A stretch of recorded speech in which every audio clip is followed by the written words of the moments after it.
No. Just document it. I did. Heard it.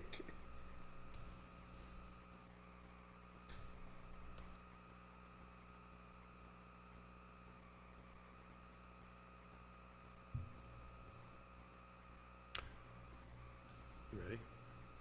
Okay.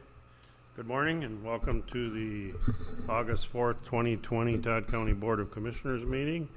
By phone, we will have Nancy Eulenkamp, our ditch inspector. Jeremy Klausman will be on the phone from Solid Waste and the media.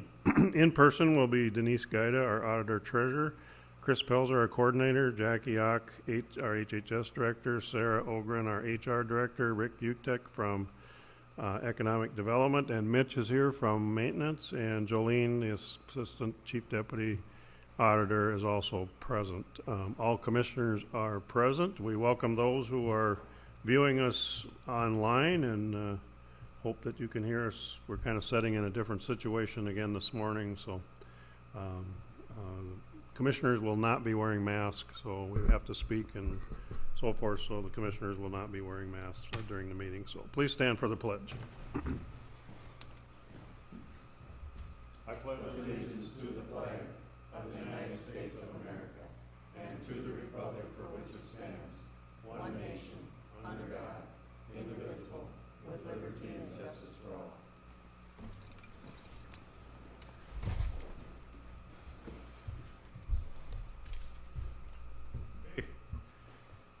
Is there any amendments or corrections to the agenda? I have none, Mr. Chair. Okay. Mr. Chair, Yes. if I could we pull out 4.4, the facility maintenance tech?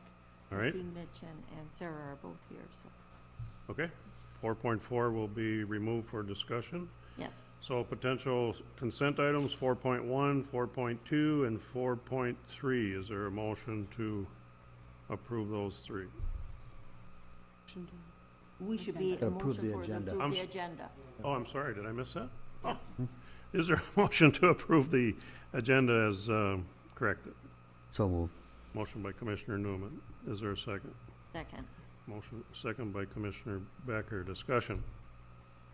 Not all's in favor, say aye. Aye. Carried. Opposed? None. So, sorry about that, guys. Okay, consent items, then will be 4.1, 4.2, and 4.3. Is there a motion to approve those three? So moved. Motion by Commissioner Erickson. Is there a second? Second.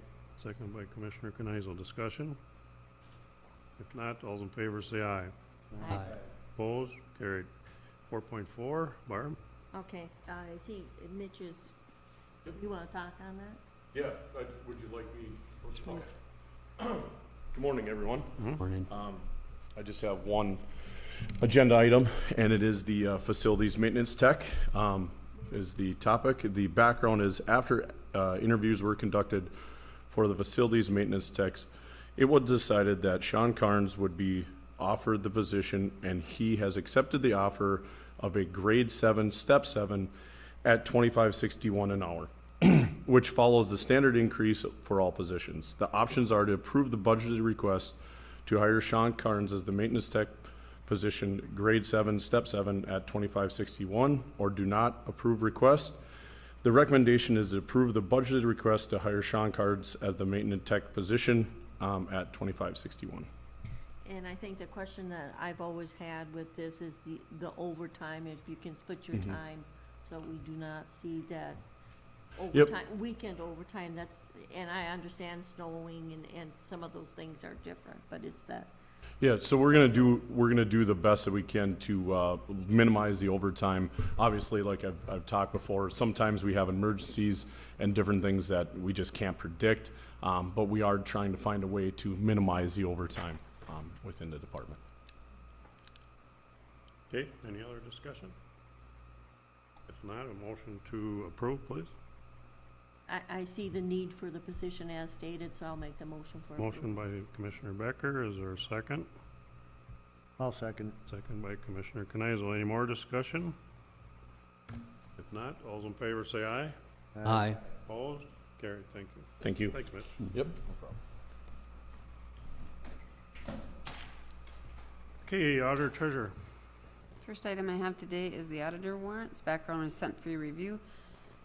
Recommendation is to approve the July 2020 auditor warrants with an ACH and a regular manual payment totaling in the amount of $3,497,920.61. Okay, you've heard the board action. Is there a motion? So moved. Motion by Commissioner Erickson. Is there a second? Second. Second by Commissioner Newman. Discussion? Not? Roll call, please. Commissioner Erickson? Yes. Commissioner Newman? Yes. Commissioner Becker? Yes. Commissioner Kneisel? Yes. Commissioner Kircher? Yes.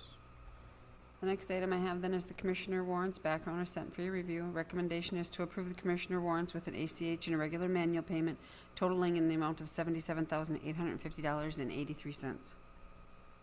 Carrie, you've heard the board action. Is there a motion? So move. Motion by Commissioner Becker. Is there a second? Second. Second by Commissioner Kneisel. Discussion? Not? Roll call, please. Commissioner Becker? Yes. Commissioner Kneisel? Yes. Commissioner Newman? Yes. Commissioner Erickson? Yes. Commissioner Kircher? Yes.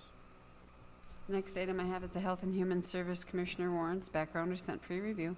Recommendation is to approve the Health and Human Service Commissioner warrants with ACH and regular manual payment totaling in the amount of $48,354.82. Okay, you've heard the board action. Is there a motion? So moved. Motion by Commissioner Newman. Is there a second? Second. Second by Commissioner Erickson. Discussion? Not? Roll call, please. Commissioner Newman? Yes. Commissioner Erickson? Yes. Commissioner Becker? Yes. Commissioner Kneisel? Yes. Commissioner Kircher? Yes. Last item I have then is the Health and Human Service SSIS warrants. Background is sent for review. Recommendation is to approve the Health and Human Service SSIS warrants with an ACH and a regular manual payment totaling in the amount of $50,089.53. Okay, you've heard the board action. Is there a motion? So moved. Motion by Commissioner Kneisel. Is there a second? Second. Second by Commissioner Becker. Discussion? Not? Roll call, please. Commissioner Kneisel? Yes. Commissioner Becker? Yes. Commissioner Newman? Yes. Commissioner Erickson? Yes. Commissioner Kircher? Yes. Nancy?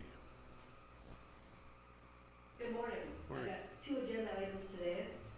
The first one is County Ditch 27, hold harmless agreement for ditch maintenance. Recommendation, the Todd County Board of Commissioners approves the following by motion. Acting as ditch authority approves a hold harmless agreement petition from Mike Earlbeck to maintain approximately 6,360 feet of County Ditch 27 on parcels 2800175000, 2800187000, and 28001800 in Wycombe Township, Section 21 and 22. Okay, is there a motion? So moved. Motion by Commissioner Kneisel. Is there a second? Second. Second by Commissioner Erickson. Discussion? And pretty simple one, you can just see the pictures where which sections of ditch he's looking at cleaning, so. Yes. All right. All right, any discussion at all? If not, all those in favor say aye. Aye. Opposed? Carried. Okay, second one, County Ditch 35, hold harmless agreement to install a private crossing.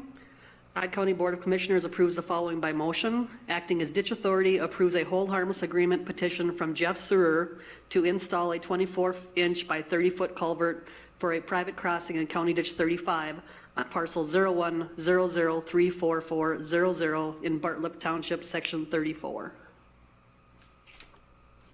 Okay, you've heard the request. Is there a motion? So move. Motion by Commissioner Becker. Is there a second? Second. Second by Commissioner Kneisel. Discussion? If not, all those in favor say aye. Aye. Opposed? Carried. Thank you, Nancy. Thank you. Solid waste, Jeremy? Good morning. Morning. Just got one item on the agenda today. This is just a letter to MCIT. Basically, it come from the incinerator up there in Perham. You guys probably know more about it than I do here, but a little background is just that because of the rate increase this year and the unanswered questions we receive from MCIT for coverage in the future, it is best to be proactive and reactive and explore other options. As you guys know, Chris has been working very hard on this, working with other counties, trying to pull together as far as creating a little better pool for everybody. So with that, the recommendation is for the Todd County Board of Commissioners to approve the following by motion and to sign the letter of support. All right. Options are to sign the letter or to not sign the letter.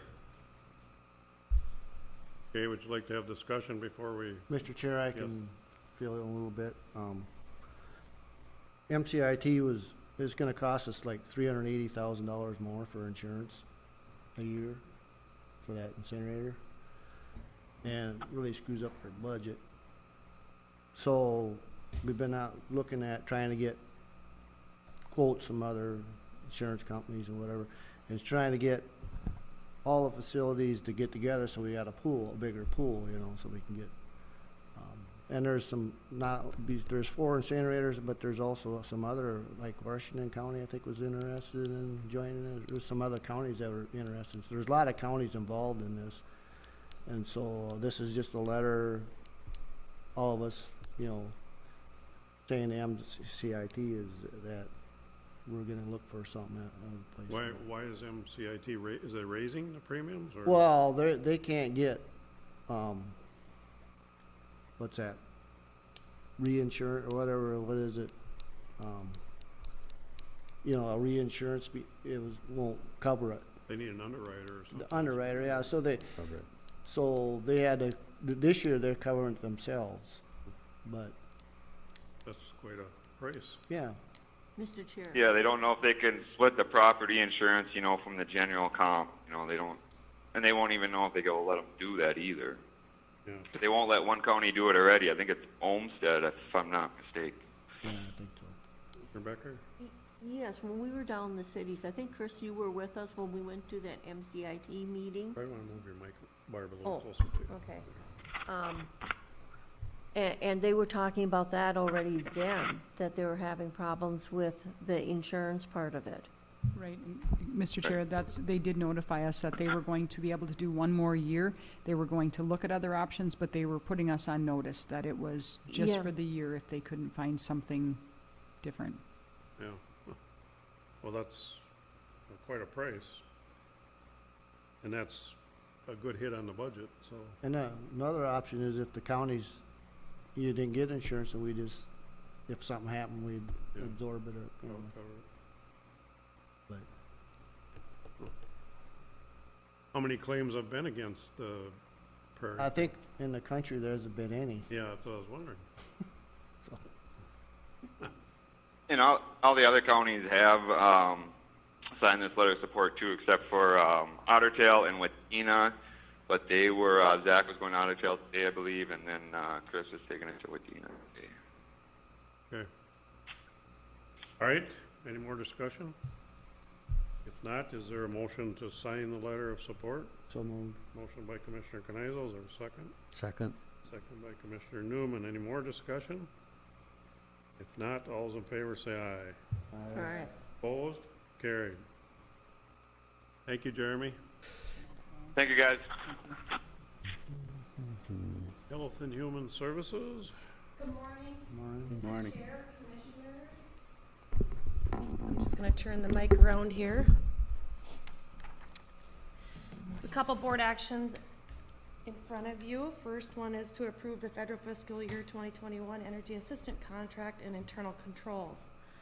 Some background, Todd County Health and Human Services administers and delivers the energy assistance program to Todd County residents with the federal fiscal year 2021 beginning October 1st, 2020. The Office of Legislative Auditor requires that the Minnesota Department of Commerce to ensue service providers maintain an effective internal control system and appropriate management of public funds. The internal controls documentation helps meet the requirement by documenting specific aspects of a service provider's internal controls. The internal controls documentation is organized in accordance with the United States Government Accountability Office standards for internal control in federal government. Options to approve the Energy Assistance Program contract and internal controls documentation for federal fiscal year 2021 or to not approve. It's our recommendation that you approve the Energy Assistant Program contracted and internal controls documentation for federal fiscal year 2021. Okay, you've heard the request. Is there a motion? So moved. Motion by Commissioner Erickson. Is there a second? Second. Second by Commissioner Becker. Discussion? Yes, Jackie, do we have someone already in place, or do we have to hire someone? We are down one position with Energy Assistance Program at this time. I think we're gonna try and work the year without the position. And if there is a need, we will come back to the board. But at this time, we have Amy Zimmerman as the coordinator, and then 2 other EAP workers, Yes. Mari Ludwig and Mary Kay Hennekamp. Anything else, Commissioners? Not, all those in favor say aye. Aye. Opposed? Carried. Thank you. Thank you. All right, next, we have just that, every 2-week update I give the board. As of August 3rd, 2020, the county board has 420 lab-confirmed positive cases and 2 COVID-related deaths. No longer needing isolation is 96% of our population. Again, that's 14 days calculated from their test date, which would have been July 20th as of yesterday. We have 56% of males and 43% of females, and 1% unknown with a positivity rate. Our age range, case average, is 36.5, and that's seeming to be trending down for Todd County and across the state. Reported as of yesterday, total tests completed in the state are 872,004. Lab confirmed positives in the state is 56,560. Statewide deaths is 1,616. Total hospitalized, 5,298. Currently hospitalized, 302. And in ICU as of today is 153. Age average for the state is the highest group between 20 years and 29 years of age. And again, community exposure is our biggest community transmission. We are currently working closely with the schools. Catherine and David are meeting with the schools, I believe it's at 9 o'clock in Staples, to talk about how we want to work with them in transitioning kids back into school. Right now, they're looking at doing a 14-day average and then dividing that out by our population, and again by 10,000. Our current 14-day average is 3.68, and then you have to divide that out again, and then they give options for the school as to how they want to proceed with their school year. So I believe all superintendents are again meeting with Catherine and David, so they can try to uniform how they want to proceed with their school year moving forward. So. Okay, any questions? Mr. Chair, Yes. Jackie, it'd be interesting to know how many people actually get sick that test positive, what percentage of people actually are sick, Many people are asymptomatic. When they're going in and doing testing, they are not sick. Well, I know some of these professional sports, the NBA's gonna move their guys up to 24 hours after they test positive and let them come back in, so obviously they're not sick or, whatever, I don't know. But They're still struggling with the turnaround rate with labs, or the specimens that are sent, and the priority, what's being considered high priority, in getting those results back. I know that MDH is also been working with the schools on how they want to test children that come into the school that are symptomatic, and who and how you want to quarantine classrooms if kids do become sick, and how long do they have to wait before they can be tested, and then also to get the results. It's Is it the same reaction as the flu when this hits the school? many of them are. Many of them I are. just, Yep. Mm-hmm.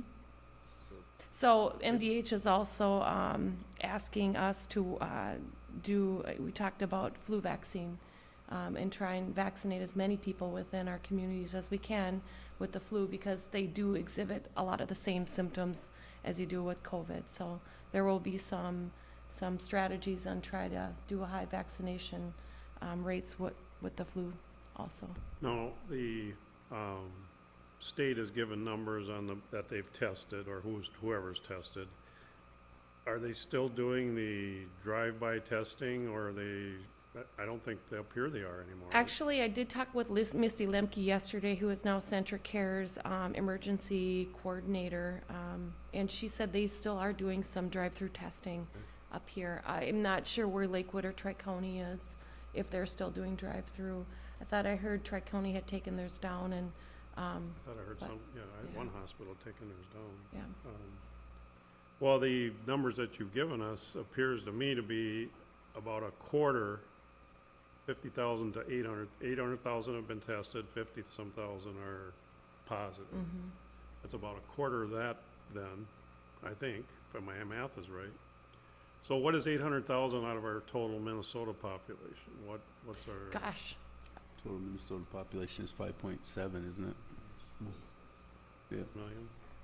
And we've only done 800,000. Now, this has been going for how many About months? 20%. March? Yeah, I think early March is when they started putting this. March 6th was the first case. somebody's way behind the 8 ball then here, because that's, And they say herd immunity is about 80%, is when you get good herd immunity, is when you have 80% exposure and positivity. So, And, okay, and So, I mean, we'll never know if we got there. no, yeah. 'Cause we're not testing that. right. Nor is that test any good. And many people weren't testing in the early Well, they won't stages. test you unless you Right. were sick, really sick. Healthcare worker or in a congregate living.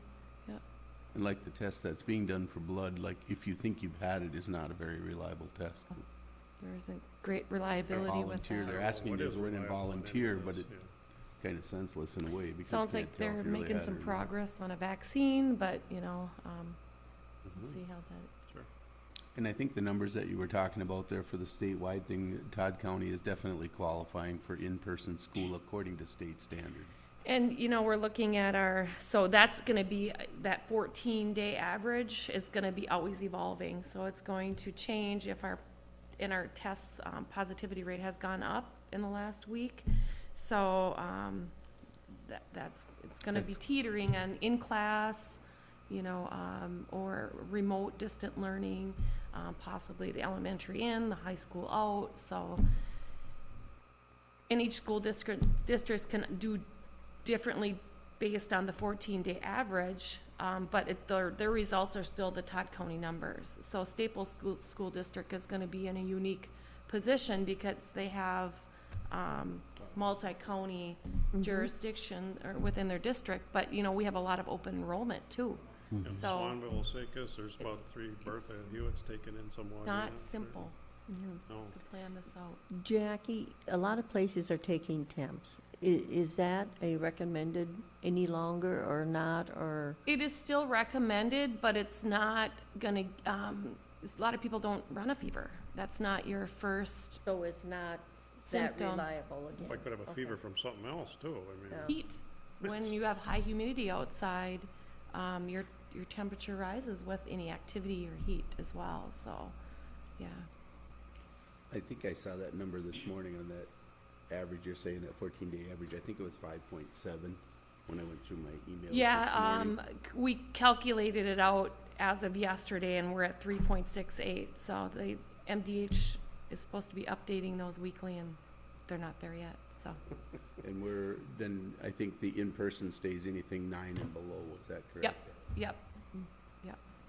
And so, yeah, we're at a 9 cases right kind of now with our last week, and so they're gonna be on that teeter, so, I mean, it's gonna be hard for them every 14 days to deem what they wanna do with the kids in school and consistency, and then you have parents that work full-time. How do you, That's our biggest number in a lot of days though now, isn't it? 9, it hasn't been, no, it hasn't been, and That we were seeing high it go for up a a long little time. bit, but not real significant, but enough to really throw a wrench in for our schools. any background on that 9 to know where we're at age-wise and Again, we're finding it to be between that 20 and 40 age range, and it is throughout the county. It's not in Long Prairie, it's not in Browerville or Staples. It is truly transmit community-wide. there's a few in Clarissa, a few in, so it's not in one township, city, it is community. Do you know, are we seeing people going in for tests just because?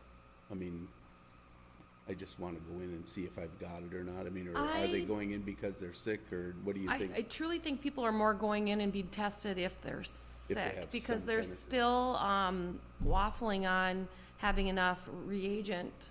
So they really want to be sure that people are symptomatic and have a reason to be tested. Maybe there's a procedure that they're going to be having done in a hospital Right. that would warrant it. Other than that, I think they're really recommending if you're symptomatic. So if the schools, if there's this contact tracing, let's say a student comes in and has tests positive or whatever, who does the contact tracing then? Right now, MDH is doing the contact Okay, tracing. so the school doesn't have to, or you guys? Nope, correct. Okay. How far behind on that are they? I don't like to ask I don't that. even I think know, so. we do a look on the spreadsheet every day, and we're not getting, it's a ways behind yet. I don't know the exact, if it's a week or 2 weeks, but it's not auto-populating as quick what we'd like to see it. but- Right. Well, they were gonna hire, from what you were telling us before, 4,000 people 4,000 they thought people, they could pull out of but the they air. haven't done but- that at all, right, so it's just. Can't get like- 4. Yeah, so. it's We a- struggle to get applicants, Their- but Their plan is still collecting dust on the shelf, so. Mhm. Okay, anything else, guys? Yeah, Yep. Mr. Chair, so with the population of 24, a little over 24,000 in Todd County, and we probably only got about, 15 active cases? We're doing pretty damn good, we truly are. you know? And we're doing the best we can to educate people when concerns come in from the public around the statewide masking, and with our bars and restaurants as well. We're sending out letters to remind people that, what the expectation is, and then we're calling the establishments, when we do hear those complaints that come in. Because it's the 420 number that really throws people off, because That was a spike. they think nobody's getting better, just people have it. Mhm. And that's wrong, it's misleading, and that's what's scaring the hell out of some of the elderly too. It's like, Absolutely. oh my God, we got 420 cases. No, we don't, Right. so, Yeah, but even so, figure that per population, it's not Mhm. Yeah. a drop in a bucket, so. yeah, it is, for the I mean, 24,000. 96 You feel bad 96%. for the people that do get it seriously, I mean, absolutely. because of their underlying, Health Right. conditions. but it's just, it's something the public shouldn't panic over. That's my feelings anyway. Jackie, is there anywhere online where you can go and see the daily for like just Todd County? I was trying to isolate it out to watch just Todd County's. Daily thing. They give you the cumulative number within the county, which is like that 420 number on the MDH website, daily COVID update website. Yeah, and if you look each Situational. day, they break down each county Yeah. that had new ones, I know that, but then you would have to, they don't keep They a don't track, break it, running no. track of that. Oh, wow. Yeah. What? You must have more time than I do. What do they do, Sarah? Sarah had said she knows people that graph it. Oh. Well, I could imagine who that is.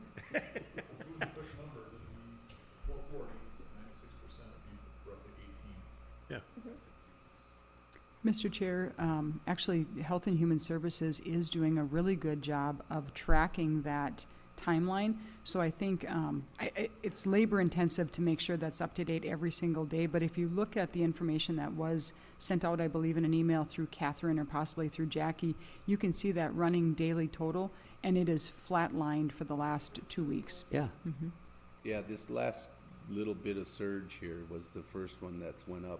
Otherwise, it's been really, really low. That's why I was curious, kind of, if you had any information on where that came from or whatever, because And that's, again, we pull that off that daily Excel sheet that we get from MDH. otherwise it's been 2, Yeah. 3, 0. okay, anything else? Thank you, Jackie. thank you. Are we at our, can we sit in the back?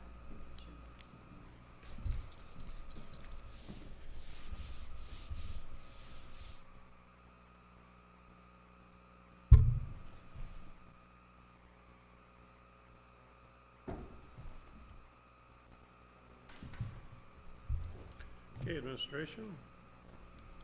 Mr. Chair, I have a board action this morning to approve a joint powers agreement with Sourcewell. A little bit of background on this. Our current insurance renewal is due for 2021, and we did utilize Gallagher to go out and get RFPs from different health carriers, insurance carriers.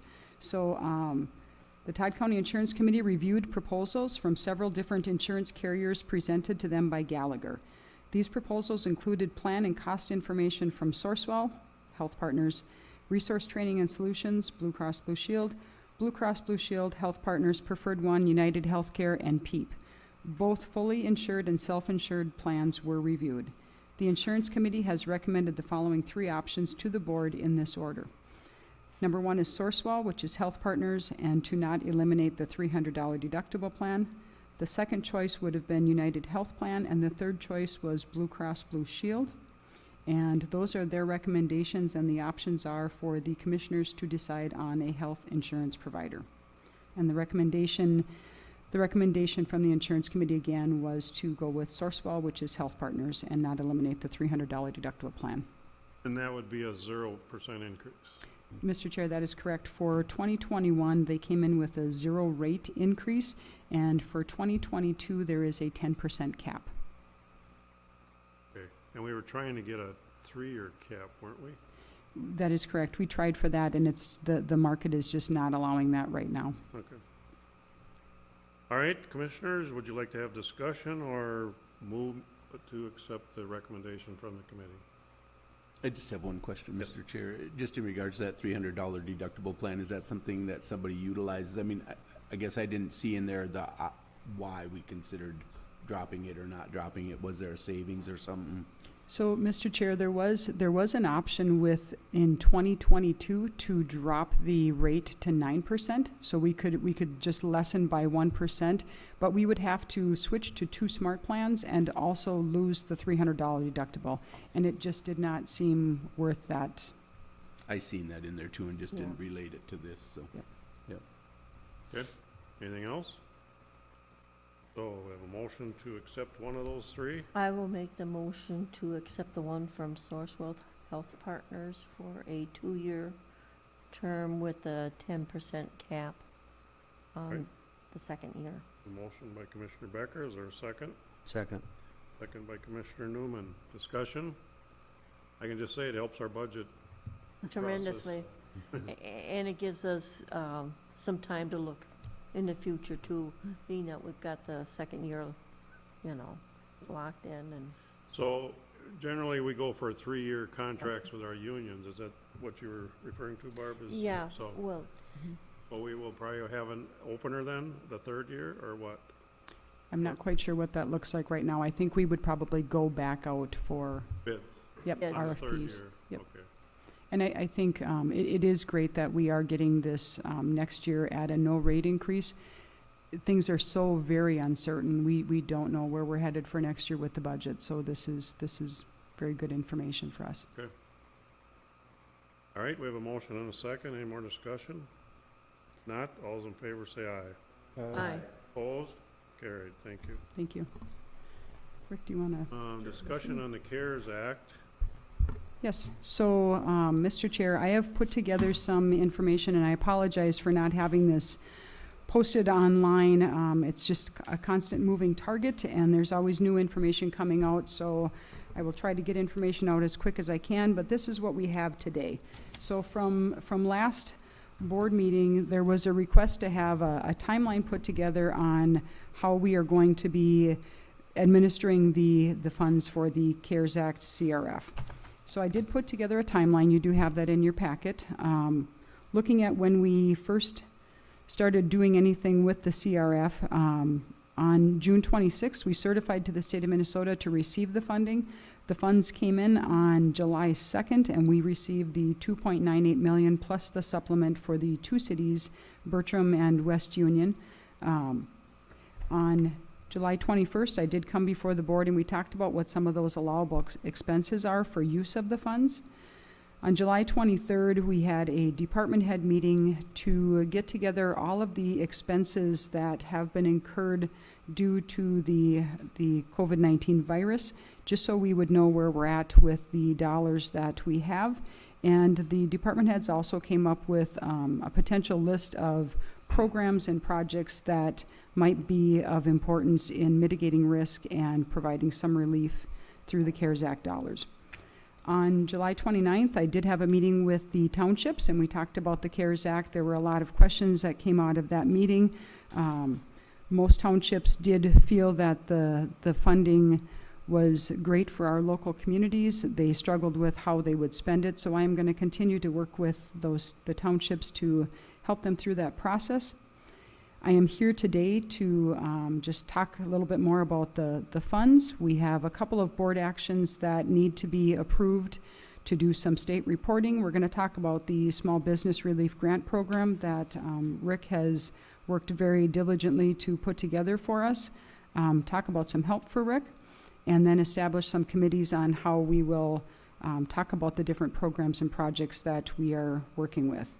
I am going to reach out. If I could, just for a second, the timeline that you have, last evening, Chris did meet with our Economic Development Board too to go through this, so Yes. just wanted to fill that in.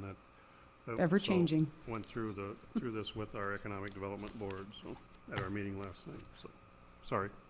Thank you. So I am going to reach out to the cities this week. That's an area that I haven't touched yet, other than I did send out by mail. I sent out a packet of information for them so they could at least start getting familiarized, but I will be meeting with them hopefully this week.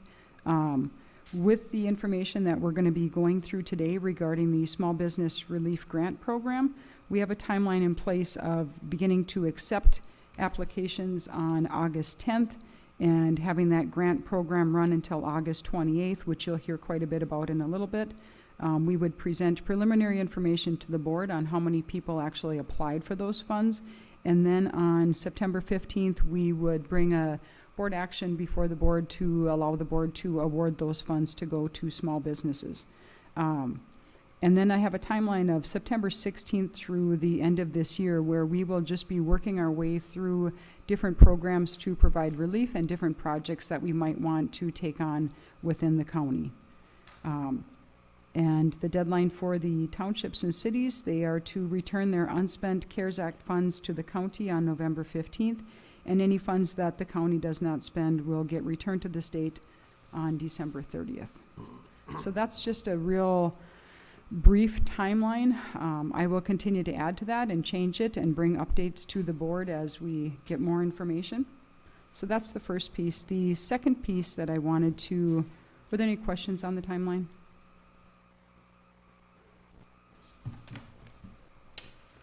The second document that I have in front of you is a board action form to approve incurred expenses for COVID-19 through the CARES Act CRF funds. So we have found out last week that there will be monthly reporting of how we spend the funds, and the first monthly report is due on August 11th, and on every month following that until the funds are spent down.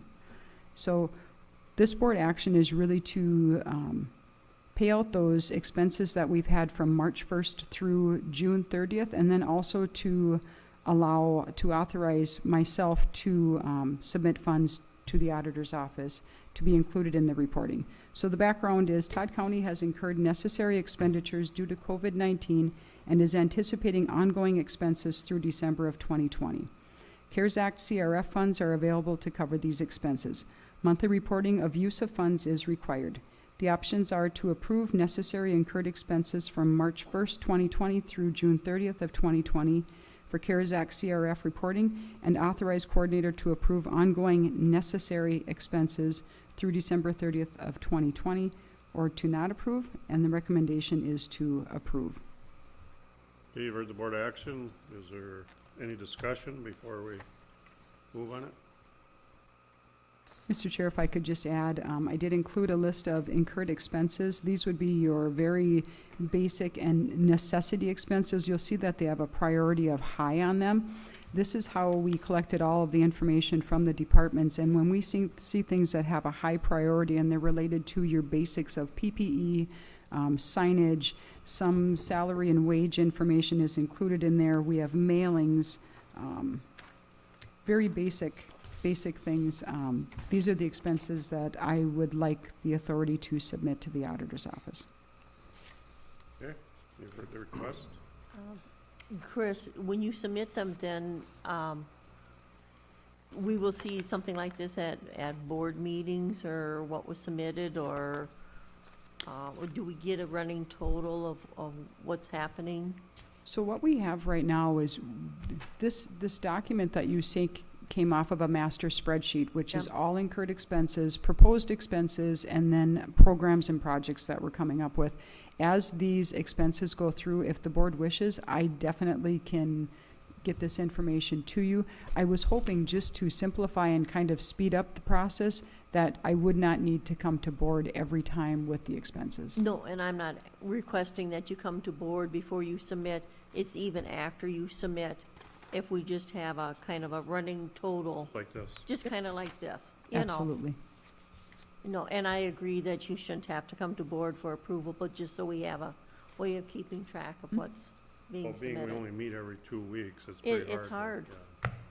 So, Mr. Chair, you'll also see on the second page of that sheet, you'll see the total amount of funds that we received, total expenses incurred, and then what's remaining, and that's how we will Yeah. track this as we go forward with any spending, just so we can know where we're at all times. Kind of Right. stuff's good for the audit if we have one, so. Mhm. Okay. So any more discussion before we act on this first board action? Is there a motion? So moved, I'll make a motion on number 1. Motion by Commissioner Kneisel for number 1 to allow the county coordinator to approve, authorize her to approve and move forward to submit the expenses to the auditor treasurer. Is there a second? Second. Second by Commissioner Erickson. Any more discussion? If not, all's in favor say aye. Aye. Carried. Thank you. Thank you. So the second board action that I have in front of you is to approve a small business grant relief program through the CARES Act CRF funding. The background on this, I have worked quite a bit with Rick on trying to put together a small business grant relief program for those businesses that were specifically affected by the executive orders and the shutdown. So Rick has come up with a really good application and a process to have a program in place. So I will go ahead and read the board action, and we can discuss the application form and the process. CARES Act, CRF, have been requested and received by Todd County. An acceptable use of the CRF funds is to create programs related to economic support. Todd County Economic Development has created a small business relief grant program for small businesses directly affected by the Minnesota Governor's Emergency Executive Orders 20-04 and 20-08. The program is designed to reimburse the cost of business interruption caused by the required closures. An application form has been developed, and a request of $500,000 from the CARES Act CRF fund is being made to disperse funds to small businesses who meet the criteria of the application. The options are to approve the Todd County Small Business Relief Grant Program and allocate $500,000 of CARES Act CRF funds to the program, or to not approve, and the recommendation is to approve. Okay, I heard the board action. Is there discussion? Yes. Chris, if I'm correctly informed, is that I could actually apply for this loan?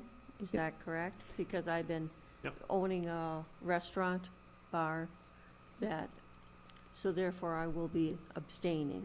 Yep, Mr. Chair, I did give information at the last meeting. We had some discussion about who would be eligible to apply for these, and as we know, the information changes on a regular basis. And since last meeting, we did receive information that employees of the county, elected officials, would be able to apply for the funds. There's nothing that stops you. You're not ineligible by nature of that.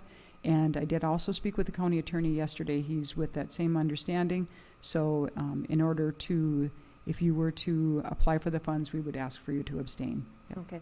The other question I have is, I had a phone call from a constituent, and they asked about paying these businesses property taxes with that money. And Chris and I had just a light conversation yesterday, so if you would like to weigh into that. Mr. Chair, from my understanding, that is not an eligible expense. Okay, thank you. So, Mr. Chair, if I could maybe have Rick walk through the application, just to kind of talk about. Well, and I think you all heard Chris and Rick have worked hard at this, and Rick in particular in doing the form, but I think Chris has said several times, and I know Rick has to us too, keep this form as simple as possible. And when people get it, they aren't overwhelmed and say, hey, I don't want to fill this out because there's 10 pages or 20 pages. So Rick's done a great job at drafting this form, so.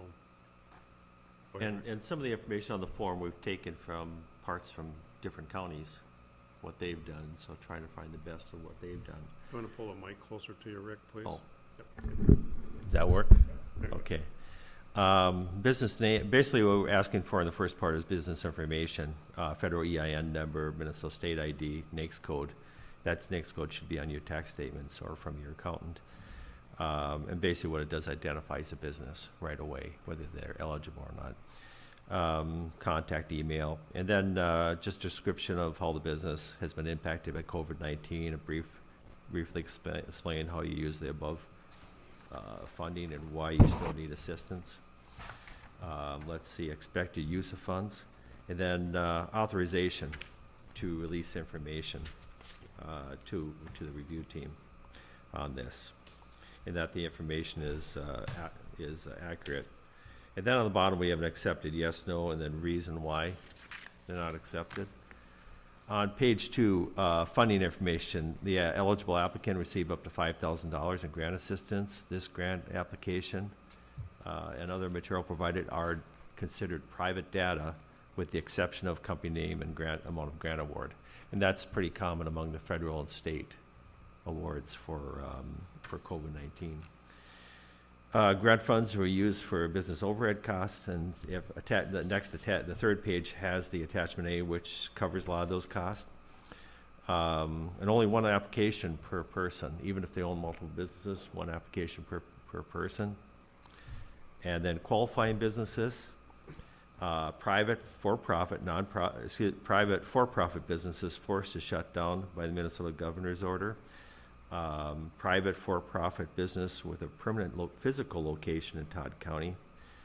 Small businesses with no more than 25 FTEs, and FTEs are, one FTE is 2,080 hours, so they can combine part-time people to make one FTE.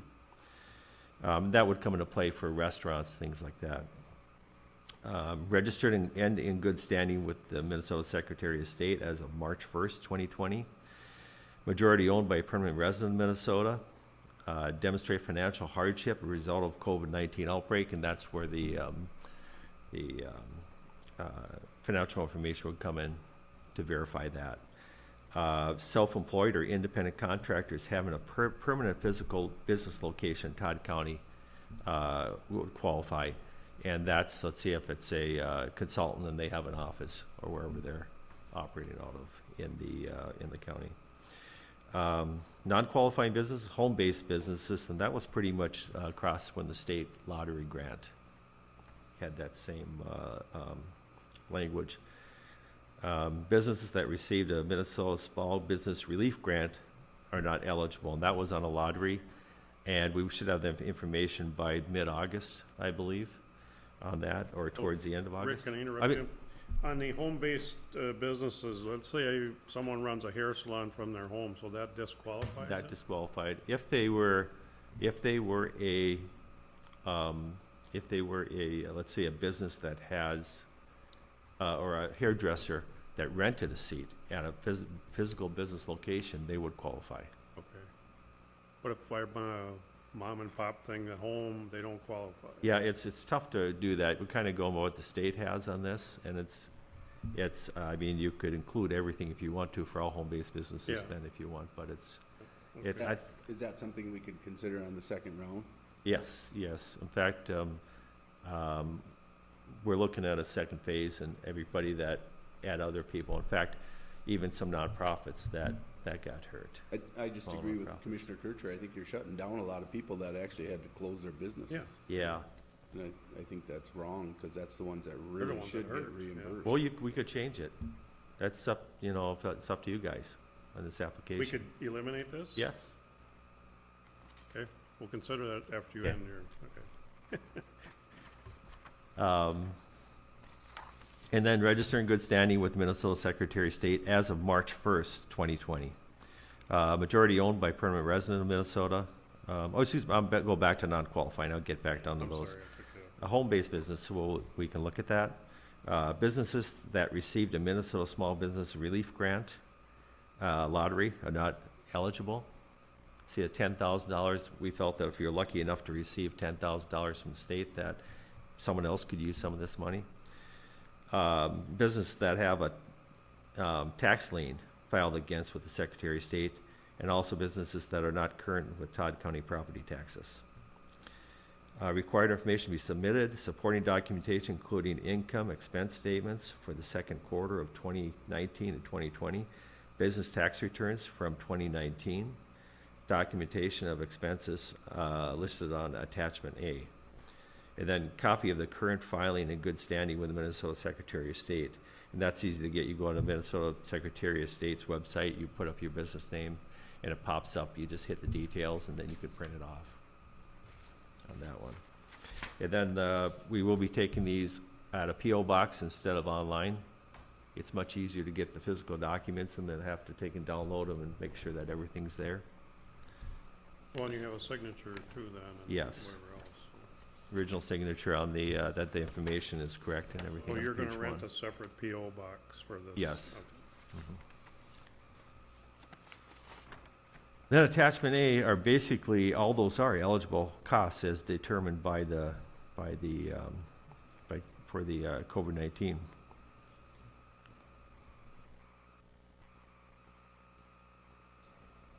I can run through that if you like, or, That's fine.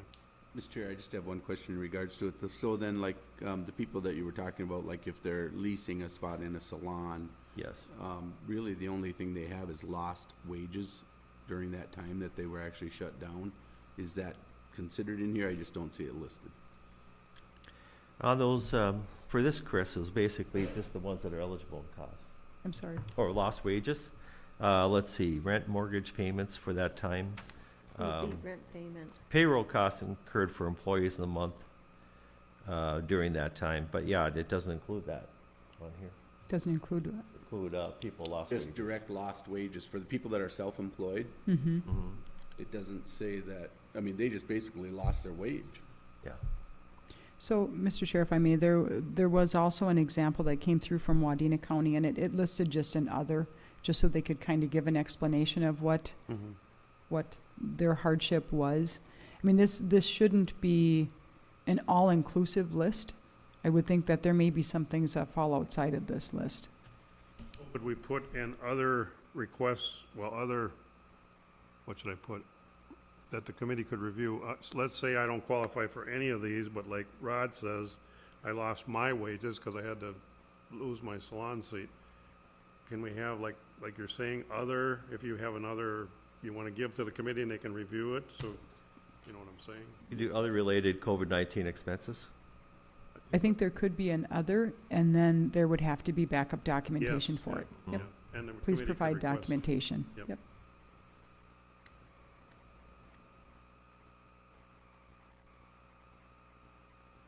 Expenses or losses? Yeah. Example, I mean, you Yeah. can put an example. Mhm. Okay. So, Mr. Chair, when we looked at how do we come up with an amount and how do we come up with a number that's going to make an impact, it's really hard to know in totality how many businesses were affected. And we know that there are businesses that didn't shut down that were affected. This is our first round, but we did receive a list from the state of Minnesota. Jolene had retrieved a list from the state on how many businesses there actually are in Todd County, registered businesses, and that list was it was 908 listings on that. And when I had earlier this spring, looked at the bars, restaurants, or any food establishment that was directly impacted as we were trying to help them open, that list was around 60. So we're trying to find a good spot on how many business we think may have been affected by this. So we have said up to $5,000.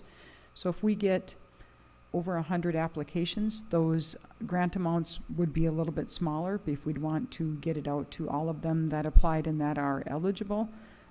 So that was our starting point, knowing that we do have a fair amount of money that did come through the CRF, and hoping that we will do a second round for other businesses that we learn have been significantly impacted. Is, I think we heard last night at our board meeting, Wadena allocated 500,000? They did, and that seems to be the starting point for many counties. Just, there's a lot of unknowns, so that's where counties have started. And they received less than us, so Mhm. it's, And I think where we put with the state language in there for their lottery grant was, home-based businesses were not allowed but except for licensed daycare. okay. That's why we kinda left it with the state on that, but we can include them. That's the wish of the board to do that. I just think it's a large number of people that are out there that work like that.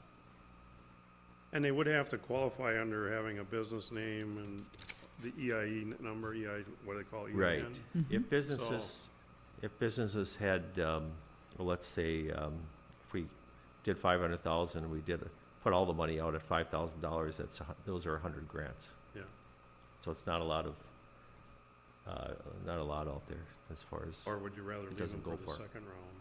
You know, I don't know. Mr. Chair, when you look at this too, and when it had that exception for daycares, I mean, it had that exception because daycares did not shut down. They were not part of that. Right. Daycares stayed open.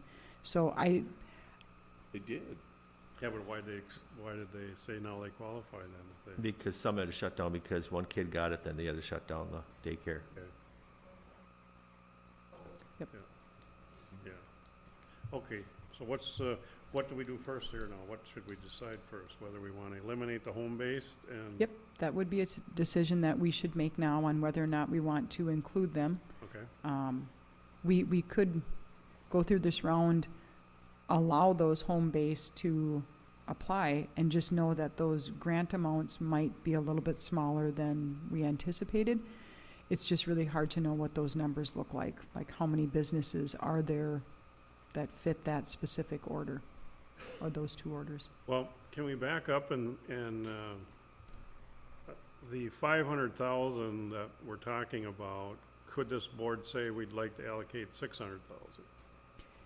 Mr. Chair, I think you could pretty much do whatever you would like to do Well, I mean, with if we're this, gonna so take we care- could. Yeah, okay, if we're gonna take care of the home-based people, I just think if we upped it a little bit to 600,000, at least we've got another 100,000 to play with these home-based.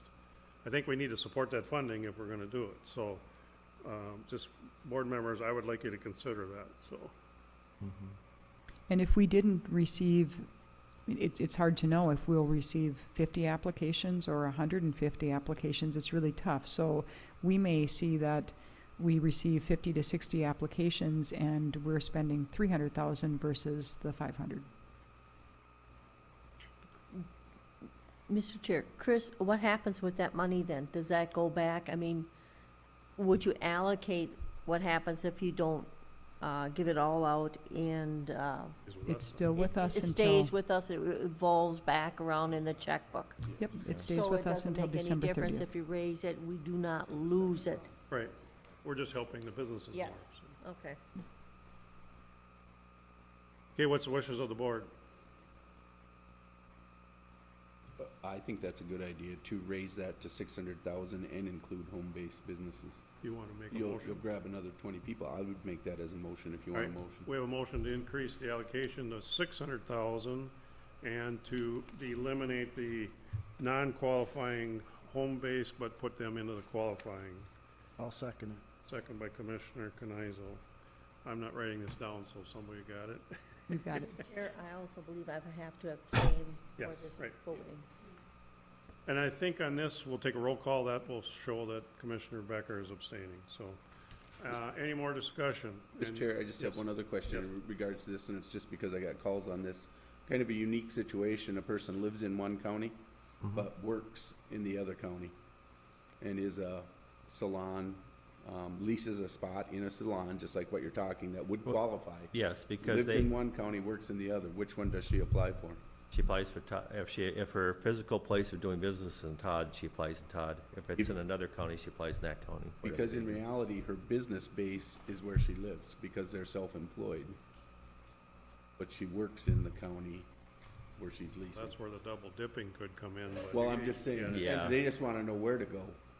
I would, So- Well, it's, for our purposes, it's where your Where the place of business is business taking is. place? Yes, Okay. So tell them to go there first, right. see what happens. And I'm not sure what the other counties, as far as, let's say Morrison, I know they had some programs This out one there. would be Wadena is where it's Wadena, at, so okay. she can try and see what Sure. happens. Yeah. all right, everybody understand the motion and the second? Has the auditor treasurer got it? Yes. Okay. All right, we will take a roll call vote then, please. Commissioner Erickson? Yes. Commissioner Kneisel? Yes. Commissioner Newman? I'm gonna abstain. Commissioner Kircher? Yes. Well, you're abstaining. already Yeah, you have announced to that. put me as, Okay. as Commissioner Becker? Her and she'll say, Commissioner Becker? abstaining. Commissioner Kircher? yes. So it carries. Okay. Okay.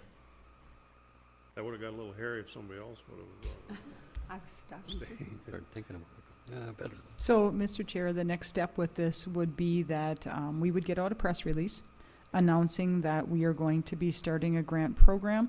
The grant program will hopefully begin on August 10th. We will push hard to get that started. It will run for 3 weeks. Once all those applications come in and the deadline has passed, we will bring numbers to the September 1st board meeting just to show you how many people have applied. And September 15th, we will have the totality of it to present and have the commissioners pass a board action to award the funds. could we discuss the committee? Yes. How that was decided last night at the board meeting? So last evening at the Economic Development meeting, we talked about who should be on the review committee, and it was the recommendation from that board that the committee consist of Rick, it consists of somebody from the county, which would be myself, and Melissa Rademacher, and then another city administrator. So there's a couple of city administrators, was that correct, that we are going to reach out to? That was the recommendation from that board. The discussion was also whether we should have a county commissioner on that board, but with two having abstained, that would leave, if you wanted to have a county commissioner on it, I already said I am not running again, so if you wanted to have, I would be willing to sit on that board, but I don't know if you want a commissioner on that committee. I kind of felt we didn't, but it's a decision the board can make if they want to. We felt the smaller Smaller committee is group was always better, better. because I think do they told this. us Wadena has 14 or how many members? They have a large number of people. It was over 6, I think. It was I think over it was 6. up It to was, eight. yeah, it was quite large. Anyway, that's pretty hard then to get everybody together and blah, blah, blah, so. Mhm. But it's up to the board. If that committee is satisfactory to you, then we need to agree on that and move forward. And Mr. Chair, I don't have a direct board action on that. Right. Which I can draft if we need it for documentation, but that was the recommendation from that committee. And we have from what the board picked last night, is a pretty good geographical, selection of people from Staples, center of the county, Chris from Southern and for the county, so it's kind of, I think, and Rick is our executive director for the economic development, so, we felt that, we did talk about the loan committee, but Rick said they're so busy at their banks doing a lot of loans and stuff, so they We just have don't have it. 3 lenders Right, there with just don't have the PPP and time. everything, they're so So swamped. Melissa agreed, and I think she's also on the Wadena one, am I correct? Yes. So, is that okay with the board? I think we just, do you want a board action or just a consensus? That's coming next. Board consensus would be fine, I believe. Okay, everybody okay with that?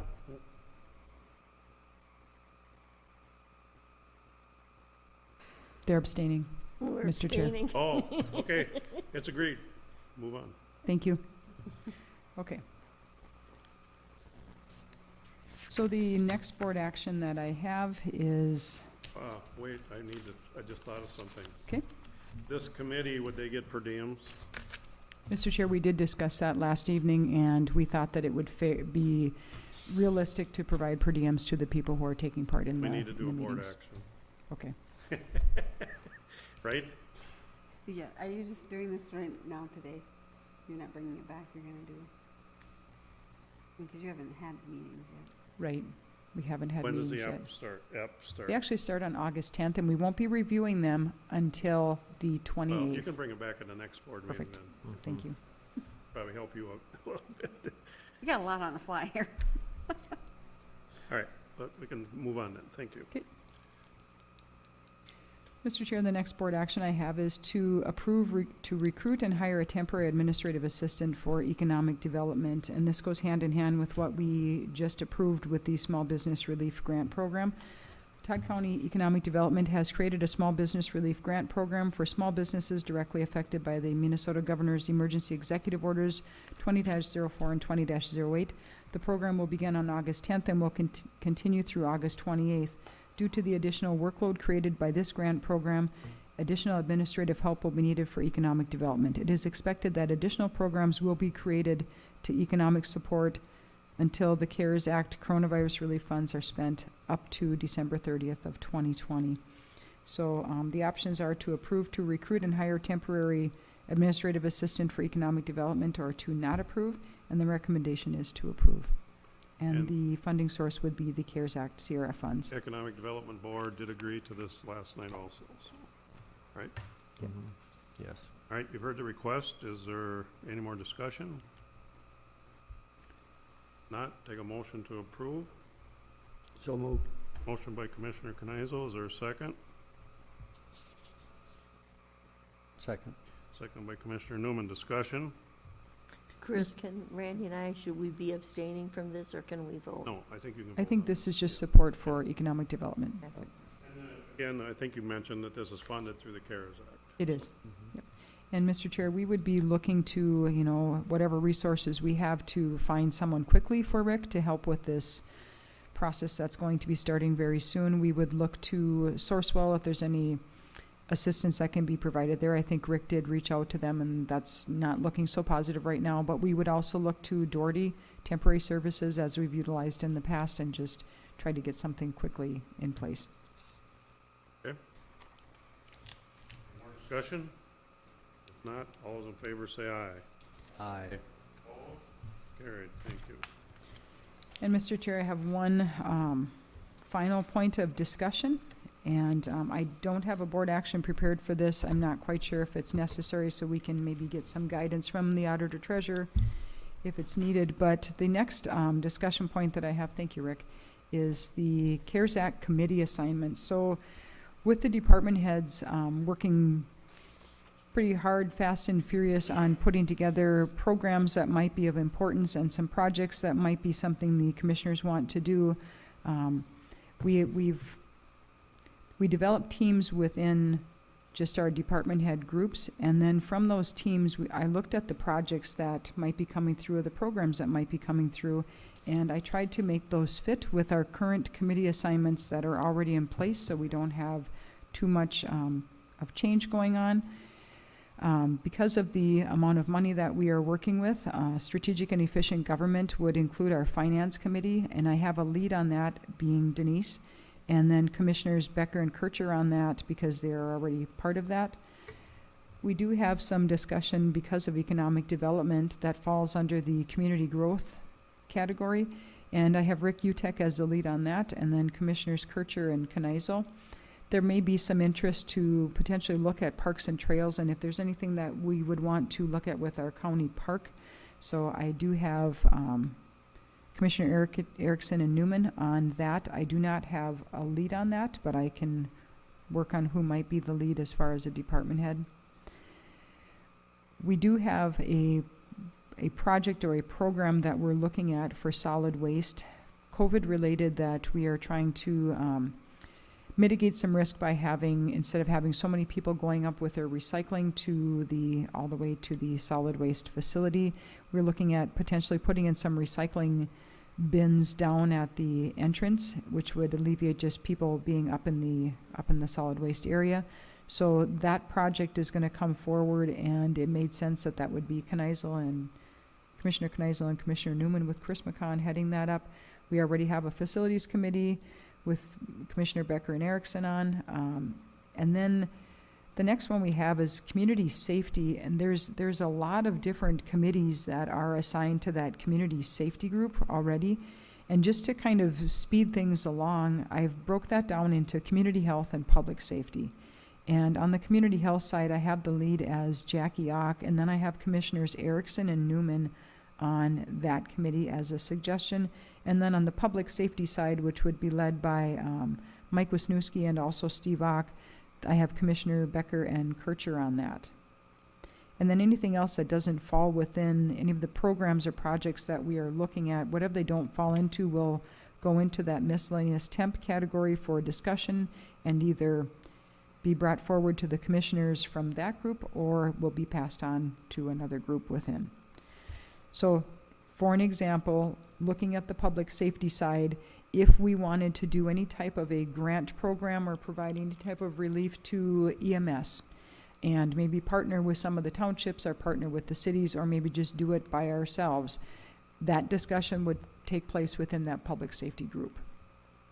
And I do have a list that I have compiled that as soon as you as commissioners tell me that this looks all right, then I will get that listing out to the department heads who will be the lead, and they will start setting up meetings to discuss the programs and the projects. Chris, could we back up to Parks and Trails? And I know he's going to be mad for me volunteering him, but would Lauren be a good lead in that? He would, thank you, Mr. Chair. I had his name in here, and then I didn't have a chance to talk to him, but I did have his name in there.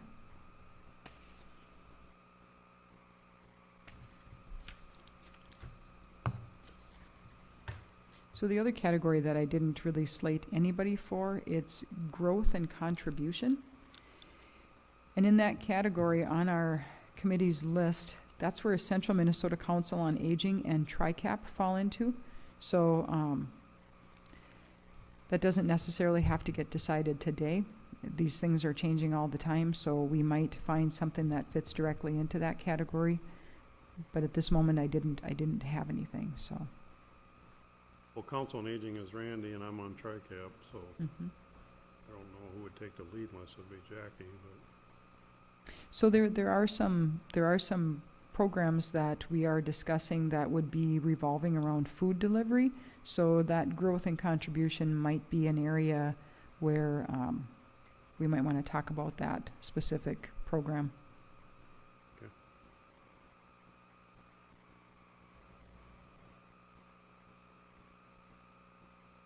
And Mr. Chair, since a lot of these committees you're already assigned to, I didn't know if we needed to go through the process of doing a board action for things that you're already assigned to. no, I don't think so. We're just kind of clarifying some subdivisions. And this is really an effort to make sure that all commissioners are aware of what we're doing and how we're spending funds. And the goal would be that we work through these in these small committees.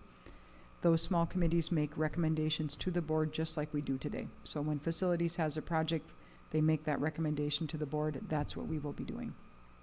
Okay. Questions? Just a comment, I like the way you've set this up, and I think it's very important that the commissioners are involved from the stage one of it, instead of coming to a meeting and just getting it. So I appreciate that opportunity to be Thank in you. all the discussion. So if you look at the second sheet, which is just a little sheet with a couple of X's on it, that's how many committees you are currently going to be on in talking about CARES Act dollars. So you'll see Commissioner Kneisel is only assigned to 2 at this point. So if somebody gets overloaded, we may need to shift an X. Yeah, we got to get that fair. Right?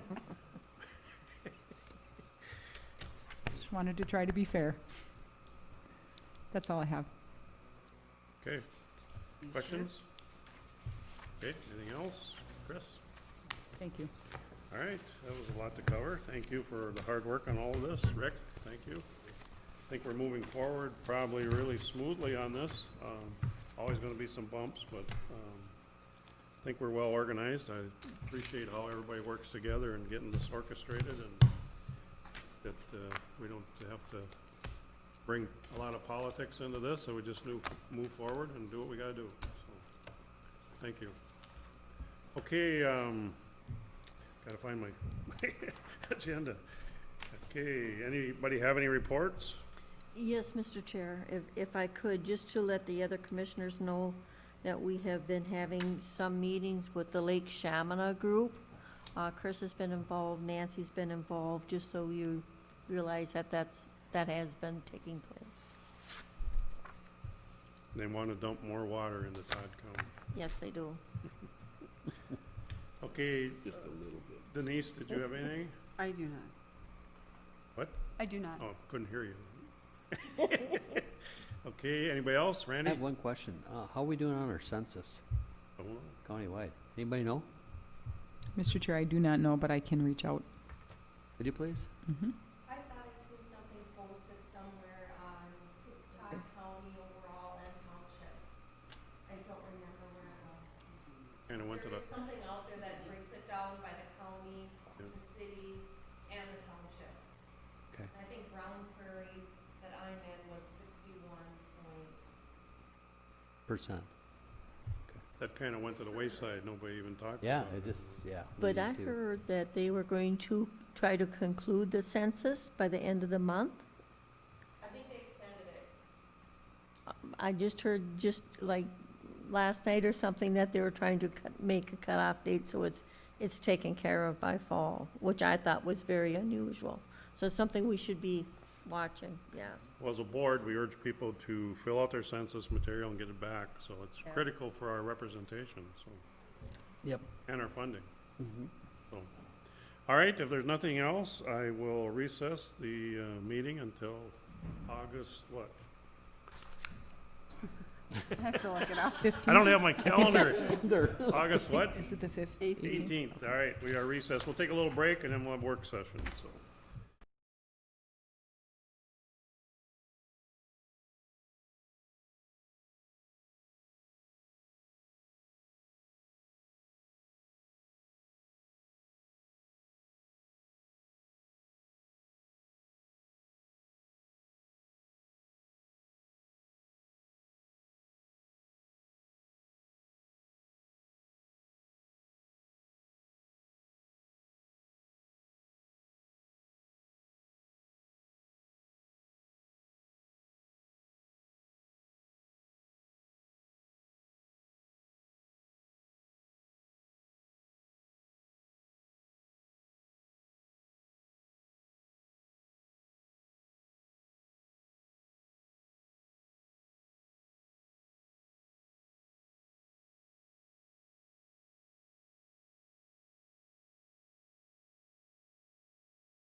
Sturgis.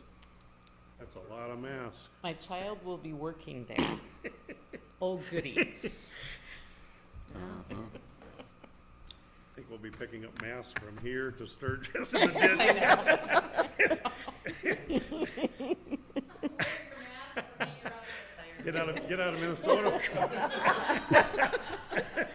I'll bet some of those pictures posted.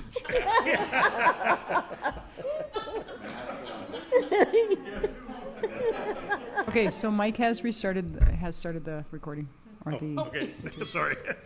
All right, we'll start the work session. All right, Sarah, personnel policy. Good morning. Morning. Our Policies Committee has worked up a draft of a new funeral leave policy for you all to review. The change that you normally see marked in red, there's one change that's not in red I want to point out, is the number of hours.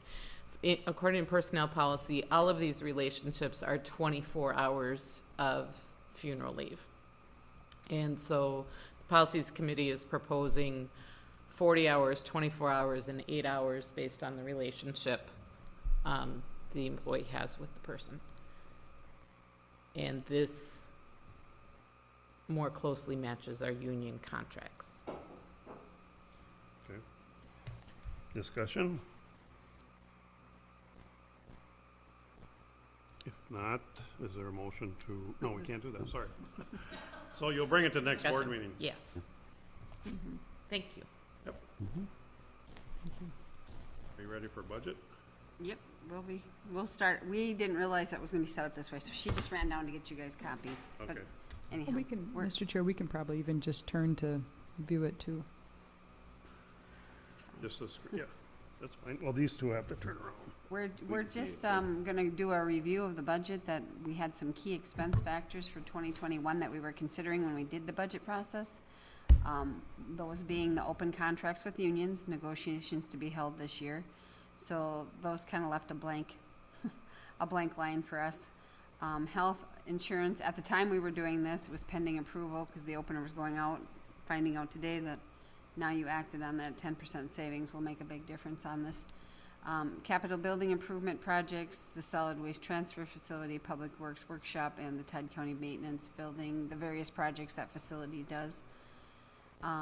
The finance committee timeline, just so you know, we did start in April. We reviewed Q1. We had discussions on budget factors. We established some finance committee schedules so we would know when we needed to meet. May 13th, we actually updated the current financial situation due to COVID. We did some goal setting for the discussions of our 2021 budget and levy. And then May 22nd is when we actually got the worksheets out to all department heads. Round one of the department head review was the following dates: June 10th, June 17th, and the 23rd. At that time, the total net budget was $19,341,724, which was 3.85, an increase from last year. The finance committee suggested some adjustments and reductions, and we kind of went through everything line by line, and Barb and Dave know, and Chris sits in there with us, and we really went through it with a fine-tooth comb this year, just kind of stressing with the whole COVID, and we don't know what to expect in our upcoming years, and where we're going to be sitting financially, where our program aid's going to be. So we did some real scratching, pen to paper. It was good. Round two of department reviews was held on July 8th, 15th, and the 27th.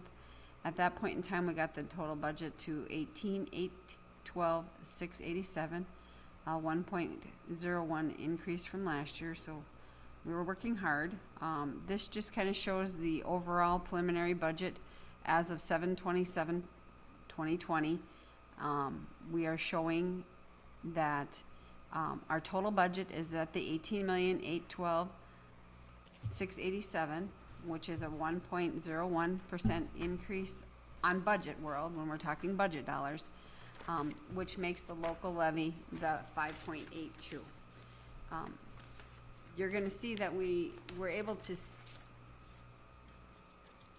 our budget did go up just due to budget increases, but the notice that you're gonna see is, we did use fund balance last year of that 750, so we have to make up for that. You know, you use it one year, it comes back to haunt you. So I'm just recommending that we don't try to use fund balance this year as much as possible, just because of that.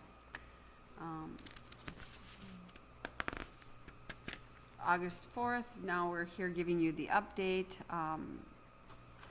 Looking ahead, like I said already in my statements, program aid is already being told to us it's gonna be reduced significantly in 2022, so that's something we really need to look ahead at. If we have any bonding that we will be doing for the solid waste facilities, that's going to increase our county debt payments. And if we have any financial effects of COVID in the years ahead, that maybe CARES Act isn't going to cover, that we may be seeing residual down the road. So things to consider when doing the budget and working on these. 2021 budget and tax payable years, using the calculation building block. We showed this before, just kind of a refresher for you that these are all the steps that make us to our county rate that we take into effect, and we do work closely with Chris Otten to get the most current tax capacity that he has, and that estimate there was as of May when we got the numbers from him. What's next is we will schedule county board work sessions and department heads to review as the board directs if we need to go any further. What we'd like to do is on September 15th, present to the county board our meeting scheduled to approve the 2021 preliminary budget, the preliminary levy, and to also set the TNT meeting date. If anybody has any questions, I can Mr. Chair, ask. Denise. Yep. County tax capacity, where was that sitting last year? Do you know, I see you got estimated as May of 2020, where was it? What's happening with that? I'll have to ask Jolene to look it up because I didn't bring my folder from last year. This is for budget meeting. Maybe she can find it, but that always plays into effect because if It his does, it tax plays capacity into a goes major up or effect. down. Yeah. Last Yeah. year we tried working with him and we thought we were at 6, and then it ended up, his Yeah. tax capacity took a 9% increase. So it kind of threw us out of the water because we were always working around 6. Yeah. A 6% increase of tax capacity. Well, bear in mind, this is a preliminary yet, so Yep. we are Right. still working. We Yep. have other Right. revenues we're looking at and playing Right. with, so, and other budget items we're talking to department heads about yet, so. Right, and if we look at this, that 5.82, you're exactly right, Commissioner Kircher, is that is the preliminary. If we set, Right, we can always go down. And we know that, will go down. right, because the insurance Right. was budgeted in this at that 10%. So that's going to change this. Right. Mr. Chair, speaking from experience, I would not like to see us at a 0% No, increase. we've talked about that too, Randy, That- so. That's come We're back not gonna and go haunted there either, us. so, right. Yeah, We did that and that wasn't good, so. Exactly. 'Cause then we had to make Getting up. it lowered is great, but we can't afford to take the zeros. I can just speak for the finance committee. I think you'll be pleased once we get all the final figures in. It's just, Right. And the other things that's we don't know yet is what's going to be happening a year from now with this COVID yeah, and how it's going to affect next year's. So we got to be so careful this year. next year will be the challenge. Yes. so Mr. Found Chair, that number out. It was 24.8. It was 24. Okay. Last year's tax capacity. Mr. Chair, has the finance committee been working with the assessor as far as, once the finance committee goes through and the county board looks at the levy and says, okay, we're gonna approve this, and then I know when the tax statements come out and my constituents get a 20% increase on their property taxes, and I'm going, well, Christ, the board worked really hard to keep our levy down. We do work with Chris as far as finding out what the tax capacity is when we're currently figuring out, but that's a moving target for him because he's doing homestead applications throughout the year, which changes the tax capacity of somebody's property. He's working on new construction throughout, they do that all the way up to the first of the year. So Yeah, but if that's a somebody- moving target for us. We can't, True, but if somebody has come in and hasn't did anything to their property, any improvements, and they go up 25%, Right. It's insane. Yeah. And that's the calls that I get year after year. It's, you know, what the hell are you guys doing at the county board level of trying to keep my taxes down? And I said, we're trying to do everything we can. But then Well, the assessment comes in. Randy, I and- think some of that's out of his control, though. The state sets the formula, and then the formula comes out where, okay, either ag is gonna get a hit, or the businesses are gonna get a hit. And I've always argued this sales comparison is what's hurting everybody, so Right. let's say in my area, when somebody comes in and buys a lake lot for 100,000, and then boom, all of a sudden my values go up, and Right. so that's all, there's all kinds of factors in this whole thing, you know, and the school districts. People don't understand that the school districts are being forced to bond all the time and Right. levy, And the townships, and I have to say something about my townships in my district, have stayed pretty Oh, much yeah. flat for the Well, I think last 10 years. pretty much all of them have. Yeah. But it's the schools that are hurting because the state's pulling funding, and we're hurting because they're pulling funding from us. Now our CPA went down what, from last year? We just got that yesterday, 2,000, yeah, a couple $1,000. Well, but it's gonna But- keep going down, Oh, yes, so next year will we be a gotta make hard that hit. up, Randy, Yeah, so. the state just come out with a, what, $4 billion deficit? Well, look at the money they're spending, my God. Yeah. And they can't agree on anything, they argue down there every day, so. Right.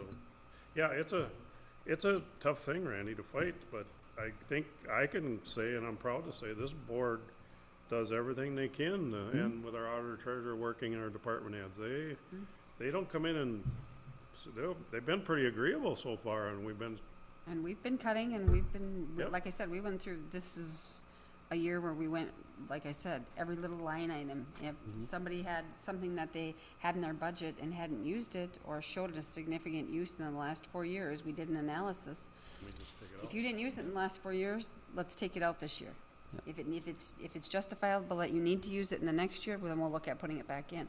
So we did a lot of little cuts that looked little, but overall, when we did the entire county, it came up to, I believe, 600,000 that we were saving, that we shaved off in just one of our rounds of cuts. So, Good. you know, and that's the things you have to look at, like you're talking about. There's so many steps to these formulas to get to that end tax statement. This is just one of them. And this is the one that you really need to hit home at the TNT meeting, is that you guys are the ones working on this to get this down for the taxpayers. Right. So that's one key of it. Mr. Chair, the South Country money, where is that figure in? Well, that is here, and it's allocated in a special fund because we actually had to give it back to HHS. Now, if the board deems that HHS puts it towards this levy to offset this because it was taxpayer dollars to begin with, that's your choice to do. We did nothing with it now in this 5.82.